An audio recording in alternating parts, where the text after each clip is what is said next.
Stocks rally for a second day. Investors look to get back some of their losses from earlier in the week. Joining us now again, checking in with financial expert Terry Savage. So let's talk with the stock market this morning. How are we looking, and is it bouncing back? Yeah, we're up about 350 points this morning. So far, it was up actually over 400. So we're about 2/3 of the way back. And I'm sure everybody's just going to heave a giant sigh of relief and say, well, that was that. But that wasn't that. That was really a warning shot across the bow. You know, we talked about, will it be because of a recession, because of unemployment? Actually, when I mentioned Monday, something technical about huge institutions trading the Japanese yen and the Bank of Japan raised rates, that was so far out there in left field, nobody understood that. That's backed off. The Bank of Japan said, in effect, sorry, we're not going to raise rates again. Something our Fed would never do, but they kowtowed to the market. So there's a sense that for now anyway, there's peace, but it doesn't mean, please don't think that this is all over. Nobody can forecast for sure. Over the long run, of course, the market will go higher. We're in August. This is the time when financial advisors and stockbrokers take their vacation. It's supposed to be quiet. It's a perfect time for you to, number one, set up an appointment if you have a financial advisor. Number two, go online if you don't have one to see exactly what's in your investments inside your 401k. Take a look at what your exposure is to stocks. Is that your plan? If it is, then you're going to ride it out. But if you didn't quite realize, consider this a warning moment to start looking right now. The fall season is going to be volatile. September, October are always volatile. There's an election coming up. So if you don't want to be caught in a panic, this is a time to sit down and say, okay, what's my exposure?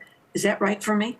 All right. All right, let's get to some viewer questions, Terry. This person says, in light of what is happening in the stock market, we are afraid of losing our savings. We are seniors in our 70s. Our IRA consists of $300,000 in a Vanguard Target Retirement Income Fund and $32,000 in a CD. We do have $20,000 in a chicken money account. So should we transfer our money out of Vanguard Fund into another CD or a T-bill or IRA? Okay, let's unpack this. First of all, the way I look at it, quick math, you're about 6-to-1 at least in stocks. Because, first of all, you're in a target retirement fund. What you really want to do is say, what's your exposure in there? You're supposed to be safer because it was your retirement year. But in fact, they have a huge exposure to stocks. So you want to keep your money inside your IRA.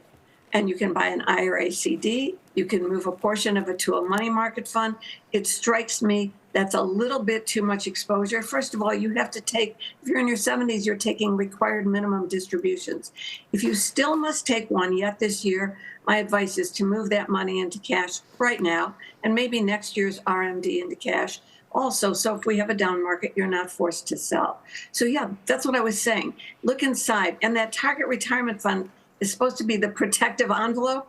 No, don't look at that. Look at what's inside that. That's your stock market exposure, and you want to be careful about that. In fact, I just wrote a column. It's up at terrysavage.com explaining how that works. All right, next question. I'm retired, and my 401k is still with my former employer. They don't offer a safe money market fund. What should I do?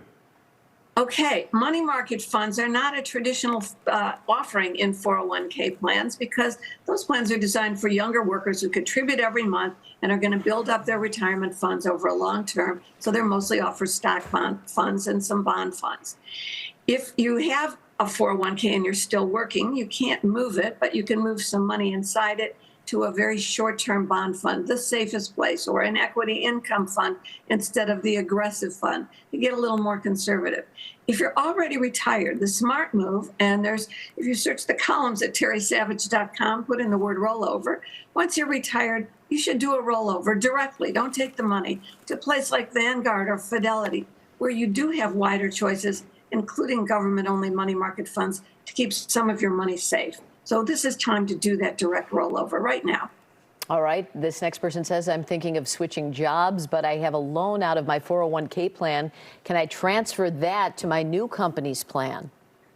Okay, let me start with this thing about switching jobs. This whole stock market ups and downs recently has been based on the idea that we might be on the cusp of a recession, that the unemployment numbers might go up, that the jobs might not be there. So before I answer that question, let me say, if you're thinking of switching jobs, make sure you get the offer, get it in writing, that it's not rescinded. Bosses are going into the budget season, reevaluating how much money they're going to spend, who they're going to hire. So right now, job security should be primary. But if you have another job and you have a loan, you must pay off the loan before you leave your job. Otherwise, it will be considered a withdrawal when you leave the company. So it will be subject to income taxes. And if you're younger than 59 and a half, that withdrawal is also subject to a 10% penalty. Wow. That's one of the problems with having a 401k loan. You definitely want to repay your 401k loan before you leave your job. All right, my child is going to be a junior in high school this year. The 529 plan is invested in stocks. Should I change it? Oh, I'm so glad you asked that question. So if I'm concerned about stocks for retirees because they have a shorter time horizon, not because I'm worried about the future of America, but because I know retirees need that money soon. That same principle applies even though your child is 16 or 17 and going to need the money for college, not next year, but the year after or sometime in the next 5 or 6 years. So I would think you want to look at your 529 plan as you approach college, if you have a junior or senior, and perhaps get a more conservative. There should be some more conservative choices. Again, short-term bond fund, money market fund for a portion of it. So at least you have the money safe and set aside for sure for the freshman year of school. All right. Well, you can always ask Terry a question on our website, terrysavage.com. Thanks, Terry. Thank you. Thank you, Terry. Time now for Around Town. Hey, Anna.